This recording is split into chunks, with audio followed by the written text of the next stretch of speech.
కుట్రదారు అంటే ఈ కుట్ర ఢిల్లీలో లిక్కర్ స్కామ్ ఎట్లెట్లా చేయాలి, ఎట్లెట్లా స్కామ్లో అవినీతి అక్రమాలు అంటే ఈ స్కామ్లో భాగంగా ఏమేమి పొరపాట్లు చేస్తే అధిక లాభాలు వస్తాయి, ఇది ఎట్లా స్కామ్ చేయాలని మొత్తం గ్రాఫ్ వేసింది కవిత అనే కోణంలో వార్త వచ్చింది. కవితనే మొత్తం కీలక కుట్రదారు, ఈమెను నెంబర్ 1 దొంగ అనే కోణంలో వార్త వచ్చింది. కవిత కీలక కుట్రదారు, ఆమె మనీ లాండరింగ్ కు పాల్పడ్డారు, అరెస్ట్ చేసే అధికారం ఉంది, స్కామ్ లో ప్రధాన లబ్ధిదారు, కవితకు వ్యతిరేకంగా 13 సాక్ష్యాలు, పైసా పెట్టుబడి లేకుండా మద్యం వ్యాపారంలో భాగస్వామి, హోల్సేల్ మార్జిన్ పెరిగేట్లు చేసి భారీ లాభాలకు పునాది, 30% చాలని 45 వాటా అడిగారు, విచారణలో సహకరించలేదు, అరెస్టుకు వెళ్తే కొందరి గలాబా ఫోన్లు ఫార్వర్డ్ చేసి ఇచ్చారు, తప్పుడు సమాచారంతో సుప్రీంకోర్టులో పిటిషన్ వేయడం జరిగింది అనే కోణంలో వార్త రావడం జరిగింది. ఢిల్లీ మద్యం కుంభకోణం ప్రధాన పాత్రధారుల్లో కింగ్ పిన్ కవిత ఒకరిని ఎన్ఫోర్స్మెంట్ డైరెక్టరేట్ ప్రకటించింది. కుంభకోణంలో కీలక కుట్రదారిని, ప్రధాన లబ్ధిదారుని పేర్కొంది. ఆమె నుంచి వివరాలు సేకరించడానికి 10 రోజుల కస్టడీకి ఇవ్వాలని ఢిల్లీలోని ఈడీ ప్రత్యేక న్యాయస్థానాన్ని కోరింది. ఈ మేరకు శనివారం వాదనల సందర్భంగా ఆమెను ఎందుకు కస్టడీకి ఇవ్వాలో వివరిస్తూ 15 పేజీల నివేదికను సమర్పించింది. శరత్ రెడ్డి, రాఘవ, మాగుంట శ్రీనివాస్ రెడ్డితో పాటు సౌత్ గ్రూప్ కు ప్రాతినిధ్యం వహిస్తున్న కవిత ఆమ్ ఆద్మీ పార్టీ అగ్రనేతలతో కుమ్మక్కయ్యారని ఈడీ ఆరోపించింది. మద్యం కుంభకోణంలో భారీ ఎత్తున అక్రమార్జన సాగించేందుకు వీలుగా 100 కోట్ల మేర ముడుపులు చెల్లించారని తెలిపింది. ఢిల్లీ ముఖ్యమంత్రి అరవింద్ కేజ్రీవాల్, అప్పటి ఉప ముఖ్యమంత్రి ఎక్సైజ్ శాఖ మంత్రి మనీష్ సిసోడియాతో కలిసి ఒక ఒప్పందం కుదుర్చుకున్నారని కవిత తెలిపింది. కవిత ఒక ఒప్పందం కుదుర్చుకున్నారని తెలిపింది. ఈ ఒప్పందంలో భాగంగానే సౌత్ గ్రూప్ సభ్యులతో కలిసి దళారుల ద్వారా ఆమ్ ఆద్మీ పార్టీ నేతలకు ముడుపులు చెల్లించారని పేర్కొంది. ముడుపులు అందిన కారణంగానే ఆమ్ ఆద్మీ పార్టీ నేతలు కవితకు ఢిల్లీ రాష్ట్ర మద్యం పాలసీ వివరాలను అధికారికంగా నిర్ణయం తీసుకోవడానికి ముందే వెల్లడించారని ఆరోపించింది.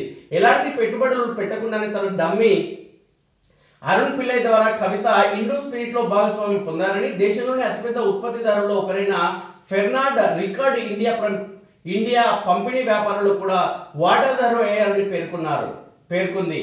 ఢిల్లీ ఎక్సైజ్ పాలసీలో ఇండో స్పిరిట్ కు అత్యధిక లాభాలు వచ్చేలా కవిత చూశారని, అందులో లాభాల రూపంలో భారీ ఎత్తున ఆర్జించారని వివరించింది. హోల్సేల్ వ్యాపారి లాభాల మార్జిన్ ను 12% పెంచి ఇందులో కొంత భాగం ముడుపులుగా స్వీకరించేందుకు వీలుగా ఎక్సైజ్ విధానాన్ని రూపొందించారని తెలిపింది.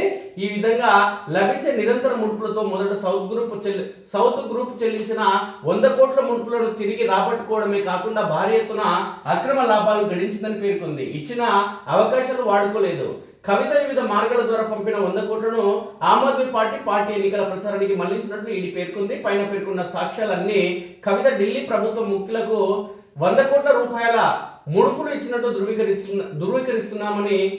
ధృవీకరిస్తున్నాయని చెప్పింది. మొత్తం వ్యవహారంలో అభిషేక్ బోయినపల్లి, బుచ్చుబాబు ఆమెకు సహకరించారని పేర్కొంది. ఇండో స్పిరిట్ లో కవిత బినామీగా అరుణ్ పిల్లై వ్యవహరించారని నిర్ధారించింది. దర్యాప్తులో సహకరించడానికి కవితకు ఎన్నో అవకాశాలు కల్పించామని, వాటిని వినియోగించుకోలేదని ఈడీ పేర్కొంది. 2023 సెప్టెంబర్ 4న 2024 జనవరి 3న ఇచ్చిన సమ్మన్లను తిరస్కరించిందని చెప్పింది. ఇక 4 సార్లు స్టేట్మెంట్లు ఇచ్చినప్పటికీ పూర్తి వివరాలు వెల్లడించలేదని, దర్యాప్తుకు సహకరించలేదని చెప్పింది. మార్చి 15న హైదరాబాద్లోని నివాసంలో మనీ లాండరింగ్ చట్టం కింద సోదాలు చేస్తుంటే కుటుంబ సభ్యులు గుర్తు తెలియని కొందరు వ్యక్తులు గలాబా సృష్టించారని ఈడీ ప్రస్తావించింది. ఈ గందరగోళంలో పాల్గొన్న వ్యక్తుల గురించి ఈడీ ప్రత్యేకంగా పంచనామాలు నమోదు చేసింది.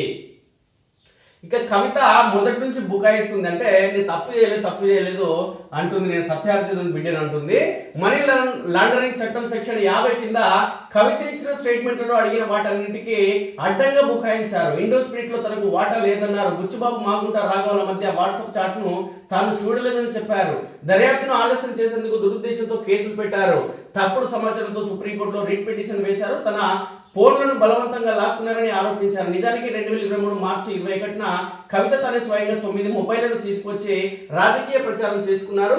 2023 మార్చి 11న మేము ఆమె దగ్గర ఒక ఫోన్ను స్వాధీనపరుచుకున్నప్పుడు ఏ నిబంధనల ప్రకారం ఆ ఫోన్లోని వివరాలను రాబట్టవచ్చో వివరించాం. అయినప్పటికీ ఆమె మాపై తప్పుడు ఆరోపణలు చేశారు. నిర్దిష్టమైన ప్రశ్నలకు సమాధానం ఇవ్వకుండా రాజకీయ ప్రకటనలు చేశారు. తనకు సీఏకు మధ్య జరిగిన చాట్ను గుర్తించేందుకు కూడా ఆమె నిరాకరించారు. బుచ్చిబాబుతో టచ్ లో ఒక చోట నేను, అభిషేక్ నిన్న గౌతమ్ను కలిశాం.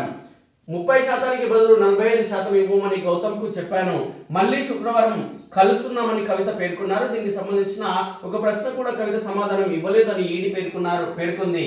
ఈ మేరకు శనివారం కోర్టుకు సమర్పించిన నివేదికలో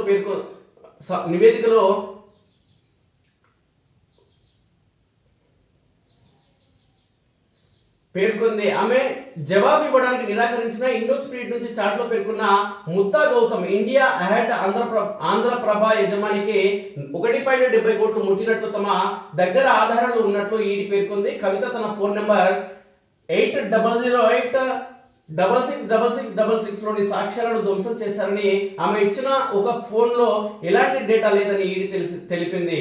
మరో 9 ఫోన్లను కూడా పూర్తిగా ఫార్మాట్ చేసి సమర్పించారని, వాటిలో సమాచారాన్ని ఎవరు తొలగించారో అడిగితే చెప్పలేదని ప్రస్తావించింది. 2023 మార్చి 11న సమన్లు జారీ చేసిన తర్వాత ఇందులో 4 ఫోన్లను ఫార్మాట్ చేసినట్లు ఫోరెన్సిక్ పరీక్షలో తేలిందని ఈడీ పేర్కొంది.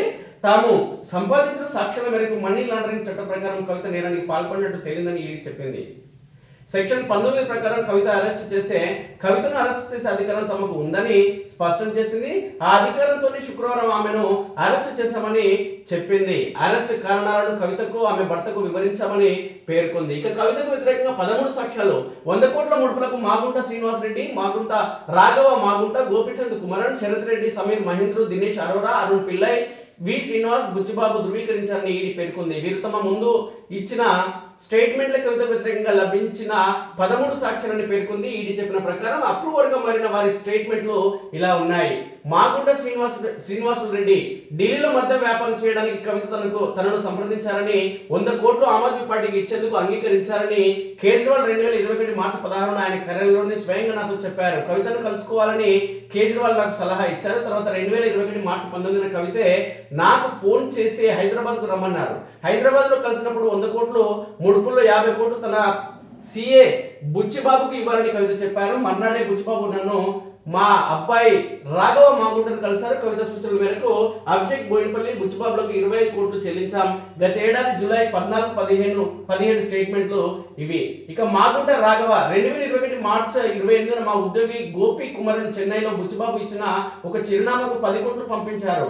మరో 15 కోట్లు అభిషేక్ బోయినపల్లి ఇచ్చిన చిరునామాకు పంపించారు జూలై 27, 2023న. ఇక గోపి కుమరన్ అవును ఆ సొమ్మును నేనే రాఘవ చెప్పిన విధంగా ఇచ్చాను. 2023 ఆగస్టు 8న కూడా ఆయన పేర్కొన్నారు. ఇక శరత్ రెడ్డి ఢిల్లీ మద్యం కుంభకోణంలో కవిత నిర్వహిస్తున్న పాత్ర గురించి అరుణ్ పిల్లై నాకు చెప్పారు. కేజ్రీవాల్ సిసోడియాలను కవిత డీల్ చేస్తున్నారని, విజయ్ నాయర్ ద్వారా 100 కోట్లు చెల్లించేందుకు సిద్ధమయ్యారని అరుణ్ పిల్లై చెప్పారు. అరుణ్ పిల్లైతో హైదరాబాద్ లో కవితను కలిశాను.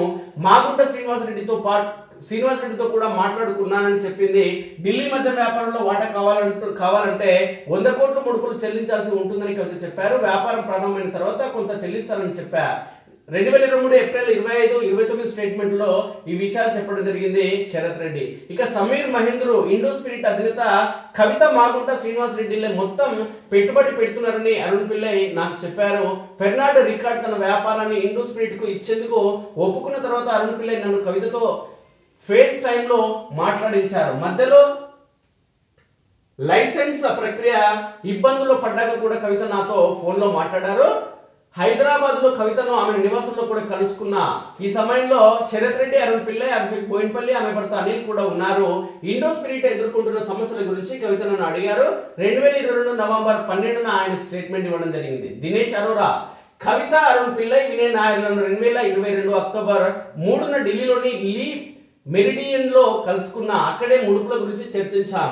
ఇక అరుణ్ పిల్లైకి సంబంధించిన మాటలు చూస్తే మిగతా వాళ్ళు చెప్పినవన్నీ నిజమే.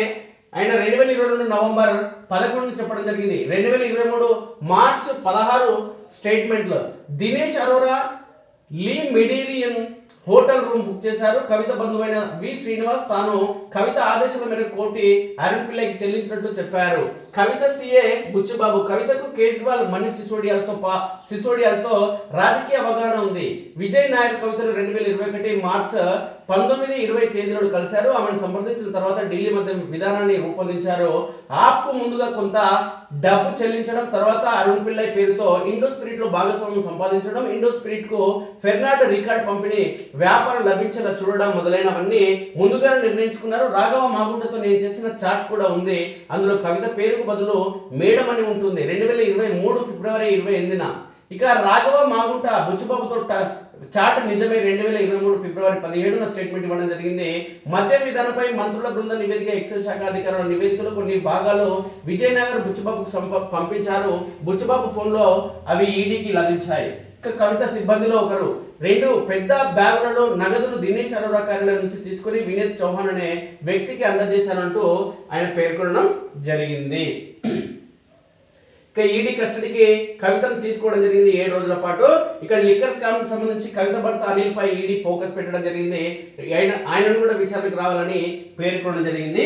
ఇది మన బొడ్డెమ్మ చేసిన ఘనకార్యం. తెలంగాణ బొడ్డెమ్మ నేను, మా బాపేమో తెలంగాణ జాతిపిత అని చెప్పినటువంటి మన జాగృతి అధ్యక్షురాలు కవిత గారు చేసిన ఘనకార్యం. మన తెలంగాణ సమాజం యొక్క మహిళల ఇజ్జత్ తీసిన ఘనపాటి గౌరవనీయులు కవిత గారు.